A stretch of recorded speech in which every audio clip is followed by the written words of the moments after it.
Méditation du 22 février, le complexe de Jonas. Alors Jonas se leva pour s'enfuir à Tarsis, loin de la face de l'Éternel. Jonas 1, le verset 3. Le complexe de Jonas a été nommé par Abraham Maslow, psychologue et auteur de la théorie de la hiérarchie des besoins humains. Dans la pyramide de Maslow, l'accomplissement de soi se trouve au sommet et est recherché après que les besoins antérieurs ont été satisfaits, comme les besoins physiologiques, le besoin de sécurité, les besoins sociaux et le besoin d'estime. Jonas a reçu la mission de prêcher à Ninive, la capitale de la Syrie, et l'une des villes les plus grandes et les plus cruelles du monde antique. Face à cette mission, il s'est dit « C'est impossible, je crois que cette fois Dieu s'est trompé ». Ignorant la sagesse de Dieu et doutant de sa puissance, il s'est laissé décourager par Satan et s'est enfui. Nous nous sommes peut-être dit « N'était-ce pas une lourde responsabilité ?» Oui, c'est vrai. Mais celui qui l'avait mandaté était en mesure de garantir son succès. S'il lui avait fait confiance, Jonas aurait économisé l'énergie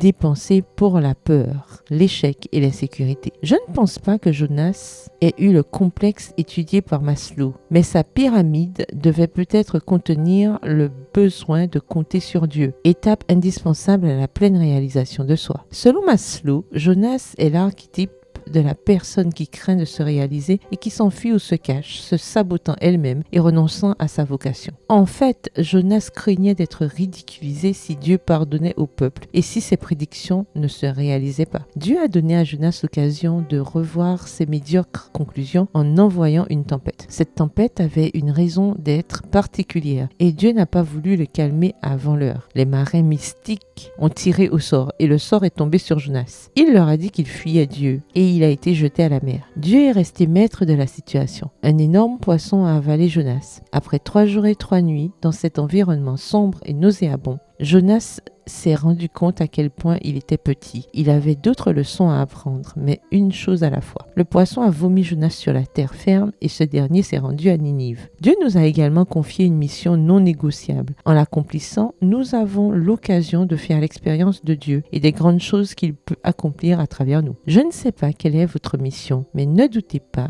de ce qu'il est capable de faire. Allez de l'avant en comptant totalement sur lui et regardez le miracle se produire. Bonne journée, que l'Éternel vous bénisse.